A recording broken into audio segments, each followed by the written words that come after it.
Hey, what is going on, everybody? Welcome to Upkick MMA. Bills 470. I am Brendan. PFL World Tournament 2025. This is going to be the first card of the welterweights and the featherweights. All right. Now, this, if you're familiar with the PFL, historically they've gone through and they've done this thing where a win gives you 3 points, and then you get bonus points based off of the round that you get a finish in, right? So if you get with a possible of 3 bonus points for a finish in the first round, meaning you get 6 total points, that's the regular season. Then you go to the playoffs. They have just skipped that part essentially. That's all this has become, right? They have skipped the regular season version of what they were doing, and now they're just doing a tournament, right? We've seen it before. We've seen it in Bellator. We've seen it a pseudo version of it in the UFC. I think, hell, maybe even the PFL, maybe it was a World Series of Fighting before it was a PFL. Maybe they did it too. But we've seen it all over the place. Isn't anything new or groundbreaking. This is Jason Jackson versus Andrey Koreshkov. This is the main event. And then the rest of them on the card, we're going to break all those things down, go through them round by round. If you like this kind of thing, subscribe to the channel. That way you know the next video is coming out. I really appreciate it. I don't always cover the PFL, just because they've been losing me. I made a comment on one of my videos. Somebody was talking about something I said on one of the last ones that I watched, and it's just they've been losing me. I don't know what I can't put a. I can't say exactly it's a single thing, but overall they've just kind of lost me. It's a lot about the way they're promoting, the people that they're putting up, and just their whole system is starting to lose me. So. Anyway, I did watch this, and it wasn't disappointed. It was fine. Jason Jackson versus Andrey Koreshkov was the main event here. First of all, another gripe with the PFL. Again, I've talked about this ad nauseum, so for those of you guys out there who've heard this, skip ahead like probably about 60 seconds, so I apologize. But the PFL being the king of stats and having like the fighter fastest strike speed and all of the data and the AI scoring and all that, although they weren't using it for this one. For an organization that prides himself of having information, if I were to look at your website, right? This is the PFL's website right here. This is their website. This is their recap of the event that just took place. If we go ahead and click view stats, like I just want to see, what were the stats of this fight? This is what you give me? You give me their career stats, their career record, and then their fighter stats, like how tall they are and their reach. That's the more stats that you wanted. That's matchup stats. That's all that you give me. And you're like, oh, well, maybe it's in more info. Nope. That just gives you a breakdown of what their stuff is. Now, I can go in here and through here. This is so bad. Nope, takes me right back to where I was. What I could do is go in there and look at their total strikes for the year and then backtrack it and be like that and do all that. No, I'm not doing that. That's ridiculous. I shouldn't have to do extra work to get something that you should be recording because you record it during the fight. So give us the fucking information. It is ridiculous. Anyway. Jason Jackson versus Andrey Koreshkov. This is the welterweight division. It's the quarterfinals. Jackson with some really hard low kicks and the uppercuts to, like up top, some lead hooks as he's pressing him to the cage. Koreshkov just not able to keep the pressure off, right? He's trying to use his striking to keep distance as he's backing up. Jackson was just walking through it and pressing forward. A ton of grappling for the rest of the round with Jackson getting the better of it. I gave him this first round 10-9. Second round, Jackson stops the takedown because Koreshkov goes for a takedown for some reason. And punishes him with elbows from the sprawled out position. And then Jackson gets scolded, and there's a pause because of strikes to the back of the head. Meanwhile, the fight right before this ended because of strikes to the back of the head, but it was in a flurry after the guy got rocked, so that makes it okay. God dang. My nose is running. This is absolutely ridiculous. All right, so anyway, they take a long pause. There's a cut on the back of the head of Koreshkov. It's in a legal area. It is up here, right? It is above the illegal area. It's right behind where my headphones would sit. So, you know, in the moment, that's not a bad shot. But the two before that apparently were directly to the back of the head. That's fine. And we get a pause for it. No point deduction, just a hard warning because it was an accident. But again, the fight before this ended during strikes to the back of the head. So that's this whole warning is falling on deaf ears as far as I'm concerned. Jackson takes him down right after they get started, takes him down immediately, then landing some ground and pound, forces to the back take and gets a rear naked choke finish. I think they do have a highlight up here. Yeah. Might be able to watch this without getting... Yep. Rear naked choke finish. He gets the finish right there. So... beautiful stuff from Jackson. I'm excited.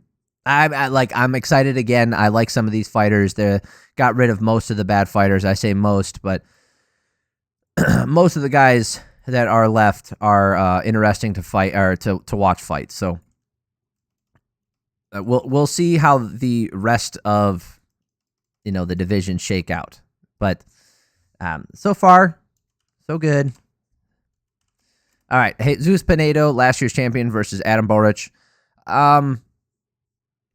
This is, a UFC dropout and a Bellator success story. Borics controlling the centers, Pinedo retreats and staying way on the outside, not even attempting to get into range. And then a big right hand and a left hook from Borics staggers Pinedo for a second. And then Pinedo realizes he's got to pick it up and he's got to be the one pressing forward. So Pinedo is now the one doing that stuff. And Borics slips and counters really well as he's moving backwards. And then Pinedo forces some chaos. His striking is not bad when it's measured and stuff, but what he's really good at forcing the issue and forcing them into brawls. And that's what he got here, right? He forces them into a brawl, gets into chaos. Borics goes down. And then that's when there's a bunch of shots to the back of the head. Like, you can say whatever you want, like, oh, well, he was moving his head and in the movement. Okay. But there are illegal strikes to the back of the head, and then the fight gets stopped because of it. Would the fight probably have ended regardless? Yes. But, the picking and choosing of where they like to enforce the rules is really fucking ridiculous. It drives me crazy every freaking time. Joseph Luciano versus Logan Storley. Now, this fight was never going to be interesting unless Storley got cracked. That's really what this was going to come down to, right? If Luciano can stay on his feet and crack Storley, maybe this fight gets interesting. Maybe. I don't know why I held the cup like that. I never hold a... Ooh, dork. Storley got to the single, then to the back, drags him down, and then has control for pretty much the entire round with a little bit of ground and pound here and there. Cuts Luciano up. That's a 10-9 round. Second round, Luciano throwing a lot of kicks up the middle, the ones and twos, trying to stay on the outside, keeping his strikes straight up the middle, not going outside, not giving space down the middle for those shots. Storley waiting for his moment to shoot and strikes. He was striking with him for probably about a minute, and then Storley getting the takedown at the 4-minute mark, and another dominant round with Storley on top for most of it. That's a 2018. Clearly his round. Last round here, Storley just ragdolling him all over the place, getting to the back, throwing him down. Luciano just couldn't stay on his feet. It's 30-27. Great performance by Logan Storley. It's exactly what you thought. If you thought he was going to win, this was going to be how it was going to get done. So that pretty obvious win for him. All right, not controversy necessarily, but a close decision in this next fight. Jeremy Kennedy taking on Movlid Khaybulaev. This was not supposed to be close. This was clearly just a setup, right? I don't know if it was a matchup thing. I don't know if it was a timing thing. I don't know if they did it on purpose, but this is supposed to be Khaybulaev's clear path to getting to the semifinals. This was his give me fight, and Kennedy is keeping the pressure on, finds the mark with a huge right hand almost immediately in the fight, staggering him early, ends up in the clinch along the cage. So Kennedy's showing a bit of inexperience for someone who has more fights, and maybe it's just his strategy, maybe it's just his game, his training methodology, whatever it is that brought him back to that clinch. But after he cracked him, he gets into the clinch, and then he hurts him again after they separate, and then gets in the clinch again. He hurt him 3 or 4 times in this round. followed up with some good shots, and then immediately presses into the clinch. So maybe he was trying to preserve his gas tank. Maybe it was he wasn't sure he could get him out of there, so he just wanted to get control time. I don't know. As far as what I was seeing, I just saw somebody who had someone on the ropes, had someone hurt really bad, and instead of taking your time and going for the finish, shoving it in, rushing things, and getting into the clinch. Kennedy ends the round getting a takedown. They get right back up, but I still don't know what that game plan was. 10-9 for Kennedy. Second round, Kennedy is staying on the outside jab and using that lead hook to counter, not wanting to get, and then eventually he don't want to get countered because Khaybulaev keeps throwing giant winging shots, right? Throwing everything behind, like every strike he's throwing out there.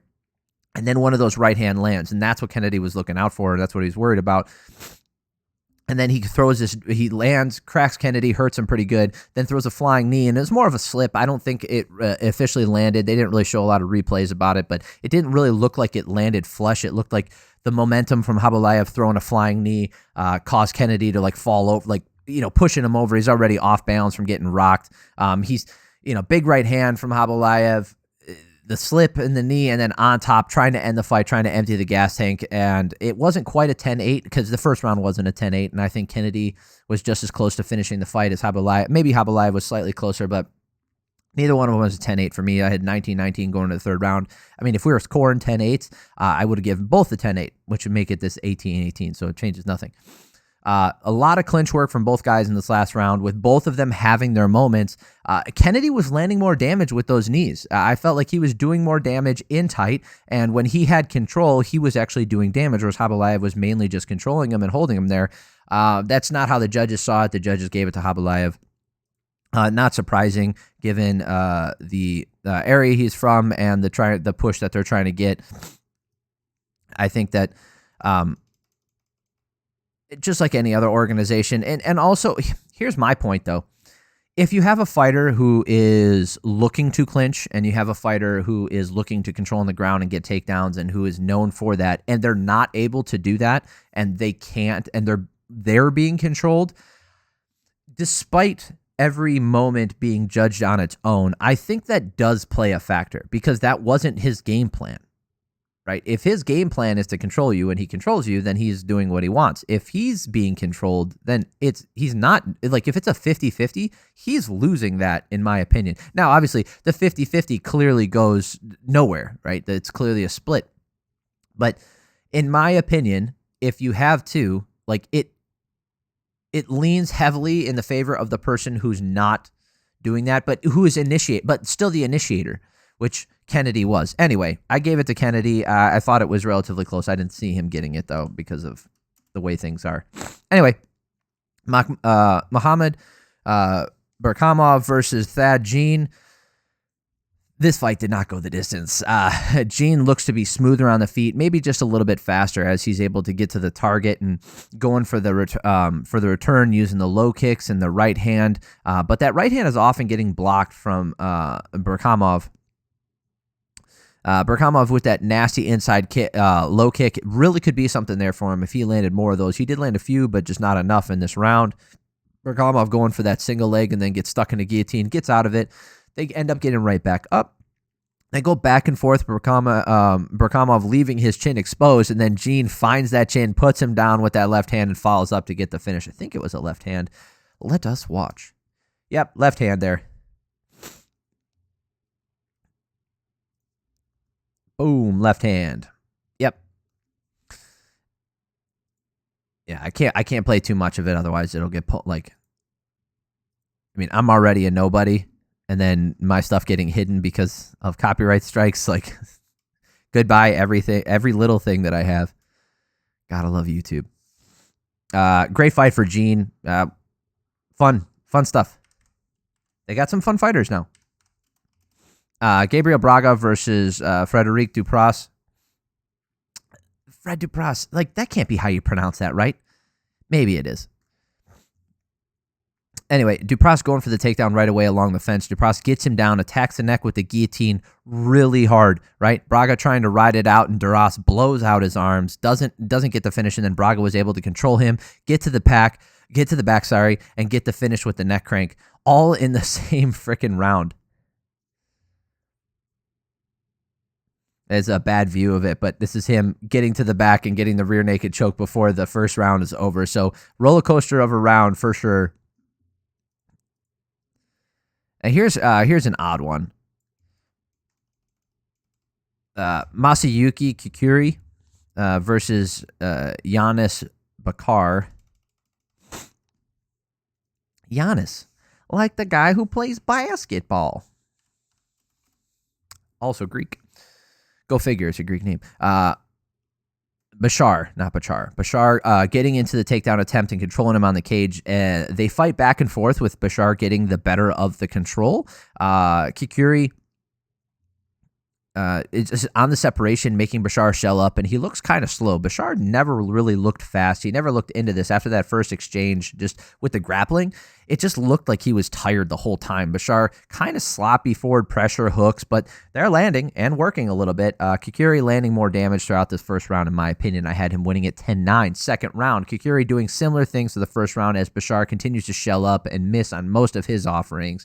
Kikuiri able to get the takedown 2 times in this round, right back up both times, but he's the one doing the controlling. He's the one doing the damage. And then this happens in between rounds. Little odd.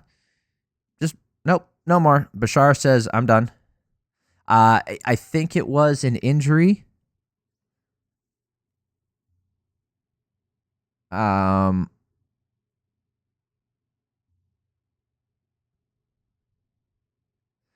It could have been just really tired from a weight cut. It could have been a lot of things. Anyway, interesting stop.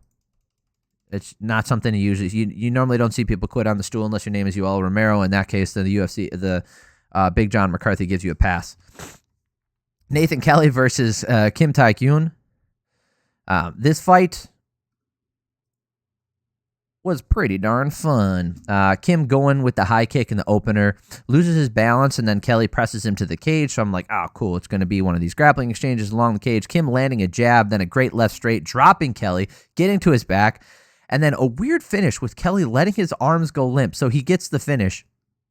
Watch this, right? So he puts the pressure on him. Oh, this isn't the exact spot. It's wait till he goes to the back. I'll show you guys. Again, I don't want to play this uninterrupted for too long. All right, so he gets right here. Now watch. Kelly goes limp, and then immediately he gets right back up, and he's like, oh, shit. So couple things that could have happened there. And all of them are okay, and the stoppage was completely fine. I have no problem with it. First option, right? And I'm not ranking them in likelihood, just things that ran through my head. First option.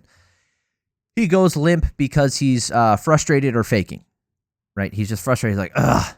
Like, okay, he just goes limp because he wants it to be like that, or he's faking, trying to get the guy to loosen up. Both things are possible. I don't think that's what happened here, but that not a good strategy. Second option here. He actually did go out, right? He actually did go out. Did I say 3? Maybe they'll count the first 2 as 2, or the first one as 2 because I put 2 of them in there. Anyway, the other option would be that he actually did go out, right? He went out momentarily and then immediately regained consciousness. I think that is more likely what happened because it is possible to go to sleep and immediately wake back up. It's not the most common thing, right? Most commonly what we'll see is someone goes out and then they're out for a good 10, 15 seconds, maybe 5 seconds, and then they regain consciousness. Usually it's not like limp and let go, but that's because it all happens so fast. So maybe it just looks odd because we're not used to seeing it. Anyway, overall, this night of PFL fights being on a Thursday, it gives me something to watch on a Thursday night.